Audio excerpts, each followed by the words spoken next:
In the quiet spaces between headlines, beyond the noise of markets, elections, and wars, a far larger and far stranger event has been unfolding.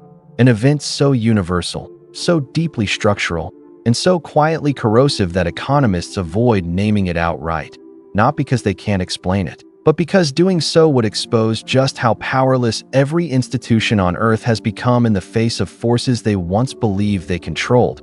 For decades, the world has moved under the illusion that economies are driven by policy, but the truth emerging now is far more unsettling. The system itself has entered a new phase, one governed not by cycles or corrections, but by a single massive transition that is reshaping money, value, labor, power, and even the psychological foundations of modern life. A slow-motion global event that is too big to stop, too complex to fully model, and too dangerous to announce. And it begins with a simple truth. Human civilization has reached the end of the growth model that built the modern world, and the consequences are already rippling across every country on Earth. For a century, populations grew, productivity soared, industries expanded, consumption rose, and governments borrowed. But in the last decade, something broke deep in the machinery. Populations aging simultaneously across continents, debt compounding faster than economies can grow, productivity stalling even as technology accelerates, climate pressures reshaping resources and migration patterns, and geopolitical blocs fracturing into rival alliances, creating a global environment where the old assumptions, cheap energy, infinite consumption, stable demographics, low inflation, abundant labor, collapse all at once, leaving nations scrambling to maintain systems designed for a world that no longer exists. And this is the event economists avoid naming: the end of automatic expansion, the moment the world transitions from effortless growth to something unfamiliar, volatile, and brutally Darwinian, a new era where countries no longer rise together but compete for survival. It is the shift from a world where every decade was bigger than the last to a world where every decade will be a fight to avoid shrinking. And the early signs are everywhere: collapsing birth rates from South Korea to Italy, labor shortages combined with mass layoffs, inflation appearing even as demand weakens, governments printing more money but the public feeling poorer, corporations generating record profits while national budgets go deeper into deficit, supply chains failing from reasons no model predicted, and citizens in rich countries suddenly experiencing the kind of insecurity once associated only with developing nations, not because of a single crisis, but because a structural reversal has begun, something that doesn't spike then fade but grinds forward year after year, slowly redefining what stability, prosperity, and power even mean. And yet if you listen to leaders, policymakers, central bankers, or economists, you'll hear everything except the real explanation. Some blame interest rates, others blame politics, others claim it's a temporary post-pandemic adjustment, but none of them address the deeper convergence, the fact that all core pillars of 20th century growth, population, productivity, globalization, debt, resource expansion, are now bending downward simultaneously, and no country, not even the United States or China, has the tools, demographics, or political cohesion to reverse the trend. So instead of stating the truth, governments manage symptoms, corporations shift burdens to consumers, central banks improvise, economists dodge the bigger picture, and regular people feel the consequences in the most personal ways: rising costs, stagnant wages, unstable jobs, disappearing opportunities, anxiety about the future, and the quiet realization that something foundational is slipping, something no one wants to name because, once it's named, it becomes real. But the event is happening regardless, and its effects are already defining the next 50 years. Politics becoming angrier as growth no longer hides inequality, nations turning inward as resources tighten, young people delaying families not by choice but necessity, companies relying on automation because workers are scarce, governments drowning in debt because voters demand services they can no longer afford, and a new economic order forming not through treaties or diplomacy but through attrition, where survival belongs to the most adaptable, the most innovative, and the most prepared for a world where growth is no longer the baseline but a rare achievement. And yet within this turbulence lies an opportunity rarely seen in history. the chance to redefine what progress means, to build systems not based on infinite expansion, but sustainable stability, resilience, and human well-being. But that transition will be violent, chaotic, and psychologically shattering because no living generation has experienced a world where the future is not automatically bigger than the past. And that is why economists refuse to talk about it. Because acknowledging the true event unfolding now means admitting the old tools cannot fix it, the old predictions cannot model it, and the old promises cannot survive it. The world is not ending, but the world as designed is. And the sooner we recognize the transition, the better chance we have not just to endure it, but to shape what comes after. And as this global event deepens, the world begins to experience strange contradictions that defy every economic rule people were taught to believe. Scarcity appearing amid abundance, inflation rising even when consumption falls, jobs going unfilled while millions remain unemployed, governments spending more than ever yet delivering less, and citizens feeling simultaneously overstimulated by technology and underprotected by institutions, as if the world has slipped into a transitional zone, where the old logic no longer applies, but the new logic has not yet revealed itself, leaving humanity suspended between the remnants of the world that built the 20th century and the shadow outline of the world that will define the 21st. And one of the clearest signals of this shift is the breakdown of the simple bargain that once held society together. Work hard, earn more, buy a home, raise a family, retire securely. But in country after country, this bargain has collapsed into a cruel illusion, a relic of a demographic era that no longer exists, replaced by a new reality in which young adults find themselves trapped between rising costs and shrinking opportunities, not because they failed, but because the system they inherited was never designed for a population that stops growing, economies that stop expanding, and governments that rely on tomorrow's taxpayers to fund yesterday's promises. This is why housing feels impossible, why saving feels futile, why wages feel disconnected from the real world, because the invisible math underneath society has inverted, turning what once felt effortless into something that now requires extraordinary luck, timing, or privilege. And this reversal is not temporary but structural, the beginning of a long, grinding adjustment where wealth shifts from being created to being transferred, where stability becomes a premium asset, and where countries compete not for dominance but for relevance. Already the geopolitics of this new era reflect the pressure. Old alliances shake, new blocks form, and nations once confident in their trajectories now discover that their economic destinies are bound less by ideology or leadership and more by the harsh arithmetic of demography, resources, climate, and debt, variables no amount of political spin can overcome, forcing countries to adopt survival strategies that would have been unthinkable a generation ago. Immigration policies that swing wildly between desperation and fear, industries nationalized to prevent collapse, currencies manipulated to buy time, military alliances built not on values, but on supply chain dependencies, and technological races framed not as competition, but as existential necessity. And beneath it all lies the silent fear that economists won't say aloud, that the global system was built assuming constant expansion, and without expansion, its architecture destabilizes. Its debts become unpayable, its promises become unrealistic, and its social contracts begin to fray, leaving governments trapped between acknowledging reality and protecting the illusion long enough to avoid panic.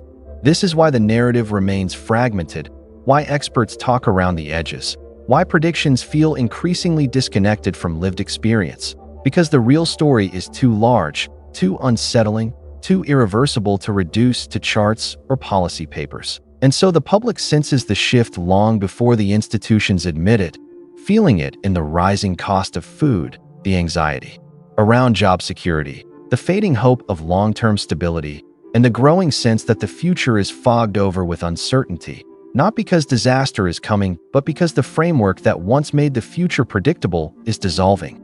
And yet, even in the middle of this transformation, patterns emerge that hint at what comes next, a world defined less by mass consumption and more by efficient systems. Less by global uniformity and more by regional specialization, less by infinite expansion, and more by strategic resilience.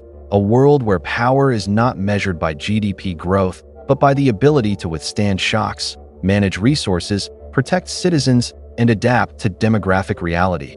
And in this world, the traditional superpowers may find themselves challenged not by rising rivals, but by nations and regions that embrace flexibility over nostalgia, innovation over inertia, and sustainability over spectacle. The shift won't be gentle, it won't be fair, and it won't be equal, but it will be decisive. And those who recognize its shape early will have an advantage that no amount of money or military strength can replicate. Because this event, the one economists refuse to name, does not favor the biggest or the richest. It favors the prepared, the adaptive, and the brutally realistic. And as this realization spreads, humanity stands at the threshold of a new chapter, not defined by crisis, though crises will come, but defined by the emergence of a new economic psychology, a new political logic, and a new global map drawn not by war or empire, but by the gravitational pull of survival in an era where the old engines of growth have run their course, and the world must learn to operate without them. And as this global transition accelerates, something even more profound begins to surface. An emotional, psychological, and cultural unraveling that reveals how deeply humanity had been conditioned by the era of perpetual growth, how much people assumed stability was natural rather than engineered, and how unprepared societies are for a world where certainty is no longer guaranteed.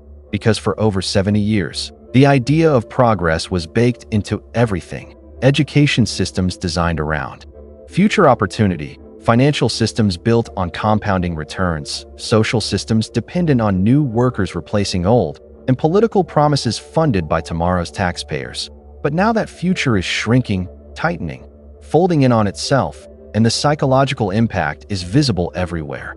Rising distrust toward institutions, radicalization across political spectrums, the spread of conspiracy thinking as people search for explanations that official narratives refuse to provide, and a quiet but widespread exhaustion as individuals realize that the systems they depend on are aging, straining, and glitching in ways they were never meant to. And this fatigue manifests differently across generations. Older generations cling to nostalgia because it is the only stability they recognize, while younger generations embrace cynicism because it is the only protection they have against disappointment. And both responses collide in political arenas, cultural debates, and economic decisions that feel less like discussions about policy and more like clashes between incompatible realities. And beneath these cultural tensions lies the silent reshaping of the class system, a shift so subtle that many experience it without fully understanding it. As wealth concentration accelerates not through greed or corruption alone, but through structural gravity.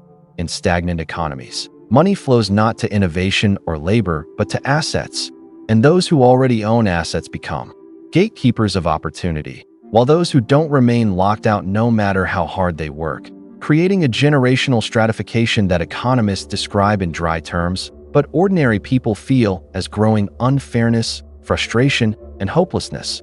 Yet even this is only part of the shift, because the end of automatic expansion also exposes the illusions that once bound societies together. The belief that higher education guarantees upward mobility, that national politics can fix global problems, that economic growth alone can solve inequality, that technological advancement always leads to better lives, and that globalization benefits everyone equally. But now these illusions crack under the weight of reality, leaving citizens searching for meaning in a world where the old stories no longer match their lived experience. And this search for meaning drives new cultural movements, new forms of identity, new economic behaviors, and new definitions of success, with millions of people rejecting traditional milestones, marriage, homeownership, long-term careers, not out of rebellion, but out of recognition that these milestones no longer align with the structure of modern life. Instead, individuals turn to alternative paths: digital nomadism, micro-entrepreneurship, gig economies, collective living arrangements, decentralized online communities, and new forms of social currency built around influence, creativity, or attention rather than formal credentials or traditional wealth, signaling a shift where economic value becomes more fluid, more psychological, and more narrative-driven than ever before. Meanwhile, governments attempt to preserve the old order through stimulus, subsidies, regulation, and political messaging. But these efforts feel increasingly desperate, like patching holes in a ship that is not sinking but transforming into something else entirely. And as these attempts fall short, citizens begin to question not only the competence of their leaders, but the viability of the system itself, leading to a rise in populism, technocratic authoritarianism, mass protest movements, and digital tribalism, each offering a different explanation for the chaos and a different pathway through it, though most fail to acknowledge the deeper structural truth behind the disorder. And yet within this turmoil, something remarkable emerges, a new awareness, subtle but growing, that societies are not just collapsing but evolving, that the discomfort people feel is not the sign of a world ending, but of a world shedding its outdated skin, making room for new forms of economy, new kinds of cooperation, and new models of prosperity that do not depend on the blind assumption of endless expansion. Because when growth ceases to be automatic, creativity becomes essential, and when the old systems weaken, people rediscover the power of imagination, community, and resilience, forming networks, projects, movements, and innovations that governments never planned for, and institutions never predicted. And though this transformation is messy, painful, and destabilizing, it also reveals the truth that economists avoid acknowledging. The global event underway is not a crisis of collapse, but a metamorphosis, the dismantling of a century-old economic architecture and the emergence of something more adaptive, more distributed, and more human-centered. Yet before this new system can take shape, the old one must fully loosen its hold, and humanity must confront the uncomfortable fact that the world it took for granted was built on conditions that no longer exist, forcing every country, community, and individual to rethink what progress, wealth, security, and future truly mean. And as this metamorphosis accelerates, the psychological weight of the moment begins reshaping civilizational behavior itself, revealing how deeply entire societies were molded by the long era of cheap abundance, frictionless consumption, and institutional certainty. Because when those foundations crack, human instincts revert to something older and more primal, seeking safety, belonging, and meaning in a world that suddenly feels unpredictable again. And this shift expresses itself in ways both subtle and seismic. Cultures that once celebrated individuality now rediscover the appeal of collective identity, while cultures that once embraced the global marketplace now retreat into nationalist nostalgia, and younger generations, raised in an era of limitless digital possibility, confront the shock of realizing that the physical world, the world of housing, resources, infrastructure, climate, and labor, has hard limits that no amount of innovation can fully erase. This tension between digital infinity and physical scarcity produces a strange new cultural duality. Online, people live in worlds of abundance, choice, freedom, and expansion, yet offline they feel constrained, priced out, overworked, and undersecured, creating a psychological split that deepens social anxiety and fuels the sense that something is fundamentally off, leading millions to question not only their economic prospects, but the entire meaning of progress. And this crisis of meaning becomes one of the most defining features of the global transition, as people everywhere, whether in Lagos, London, Seoul, Sao Paulo, or San Francisco, find themselves wrestling with an internal contradiction. They possess more information, more technology, and more possibility than any generation in history, yet they feel less certain, less stable, and less optimistic about the future than their parents or grandparents did, not because they lack ambition or resilience, but because the world they inhabit no longer aligns with the narratives they were raised on, the stories that promise stability in exchange for hard work, loyalty, and patience. Without those stories, societies drift into a psychological freefall, grasping for new myths to explain the turbulence. Some turn to political ideologies, others to conspiracy theories, others to spiritual revival, others to radical skepticism, and still others to nihilism, each representing a different attempt to impose coherence on a world where old maps no longer function. And this fragmentation of meaning is mirrored by a fragmentation of trust, as institutions, governments, banks, media, academia, even science, lose their monopoly over truth, replaced by decentralized networks of influencers, analysts, creators, and digital tribes who offer competing interpretations of reality, some insightful, some delusional, but all symptomatic of a world where authority is no longer inherited but negotiated, and where knowledge itself becomes fluid, contested, and increasingly personalized.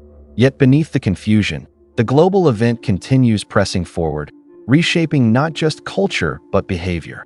Families delay having children because uncertainty feels too heavy. Workers juggle multiple jobs because no single path feels secure. Students question whether debt-financed education is worth the cost. Citizens hoard cash or crypto as a form of self-protection. And individuals seek autonomy through side hustles, remote work, or digital income streams, reflecting the quiet realization that the age of institutional dependence is fading and a new age of individual resilience is emerging. But this shift is not purely reactive. There is also a creative explosion underway as people build parallel systems to replace the ones faltering around them, from decentralized finance to community-owned energy grids, from microschools to digital cooperatives, from alternative housing models to AI-driven microenterprises, each representing a piece of the future forming in the cracks of the old world. And while economists avoid discussing the bigger picture, ordinary people sense its outline intuitively, that the global event reshaping their lives is not just economic or political, but civilizational, a deep structural reset in which everything society depended on, growth, demographics, stability, predictability, is being renegotiated, leaving humanity in a liminal space, a threshold between eras where the old ways still function imperfectly and the new ways function incompletely, and everyone is forced to navigate the chaos while simultaneously imagining the future. And as this liminal phase stretches on, people become more aware of their interconnected fragility, recognizing that the comfort of the previous century was not natural but engineered through alignment between demographics, resources, technology, and political cohesion. And once that alignment slipped, the system began revealing its true shape, a complex, interdependent web that cannot be controlled through old economic models or political ideology alone, demanding instead a new kind of intelligence, one that blends economics with psychology, technology with ethics, and innovation with humility.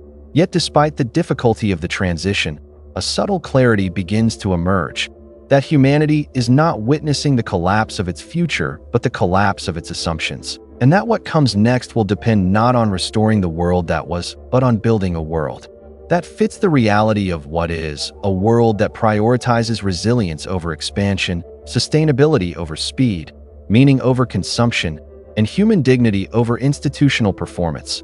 A world where the measure of progress is not how fast nations grow, but how well people live, how deeply they connect, how effectively they adapt, and how courageously they imagine new forms of life beyond the boundaries of the past.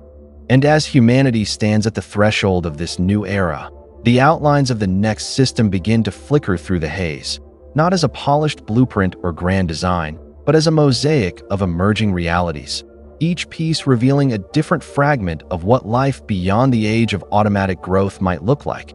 An economy where resilience is more valuable than speed. A labor market shaped by a hybrid of human creativity and machine precision. A global order defined less by superpower dominance, and more by the fluid interplay of regions, networks, and digital civilizations. And a society in which the pursuit of meaning becomes a central economic force rather than a philosophical afterthought. Because once material progress stops being endless, humans must confront the deeper question of what they are progressing for. And this shift will force countries to rethink everything they once assumed was unchangeable. Education systems that prepare students for jobs that no longer exist. Healthcare systems strained by aging populations. Tax systems designed for industries that have vanished. Housing systems built around demographics that are evaporating. And political systems anchored to conflicts and ideologies from another century. None of which can survive unchanged in a world where the conditions that birthed them have disappeared. In this new world, power will drift toward those who control bottlenecks. Critical minerals, semiconductor supply, energy technology, water, access, agricultural resilience, and data infrastructure. Because when growth is scarce, leverage becomes more important than volume, and influence comes not from being the biggest, but from being indispensable, a shift that will elevate nations previously overlooked and destabilize nations that assumed their dominance was permanent. But just as geopolitics reshapes itself, so too will the everyday rhythms of human life.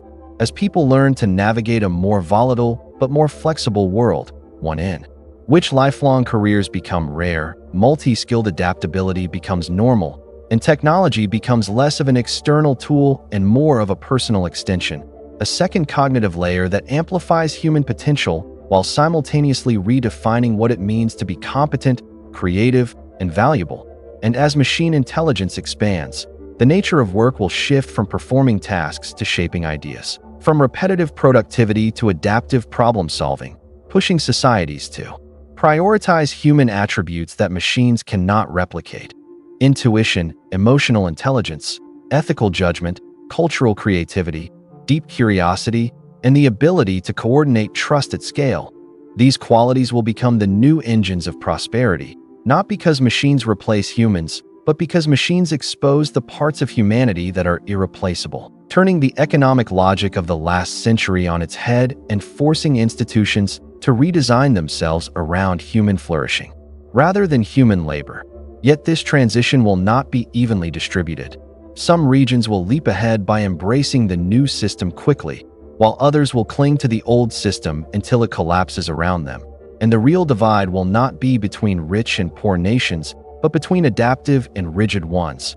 Flexible societies that treat change as fuel versus brittle societies that treat change as threat. And as this divide grows more visible, the world will confront a pivotal truth: that the next era will reward not the countries with the most resources or the most money, but the countries with the most courage to reinvent themselves, to question their assumptions, to break free from outdated narratives, and to design institutions that fit the reality of the present rather than the nostalgia of the past.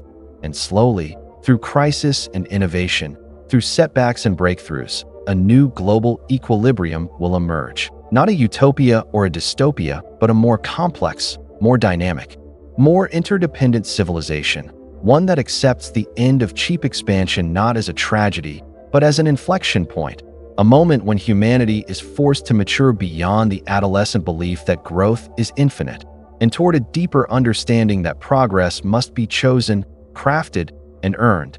And in this new equilibrium, the legacy of the transition will become clear. That the global event economists refused to name was not the collapse of the world, but the collapse of a story. A story of endless growth, endless credit, endless stability, and the beginning of a new story, one rooted in resilience, intelligence, adaptation, and meaning. A story in which humanity learns to navigate uncertainty with skill instead of fear, and builds a future not on the assumption that tomorrow will be larger than today, but on the conviction that tomorrow can be better than today, not through momentum, but through intention. And when future generations look back on this moment, they will not see it as the era when the old system died, but as the era when a new one was born, a system more fitting for a world that has awakened to its limits, its possibilities, and its responsibility to shape the next chapter of human civilization deliberately, consciously, and courageously.